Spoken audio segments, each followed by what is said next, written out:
की महाराष्ट्रातून जे उद्योग पळवले गेले,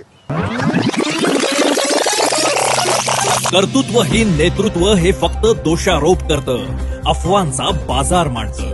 काय आहे हे सत्य? महाविकास आघाडीच्या कार्यकाळात थेट परकीय गुंतवणुकीत महाराष्ट्र 3 व 4 क्रमांकावर घसरला होता.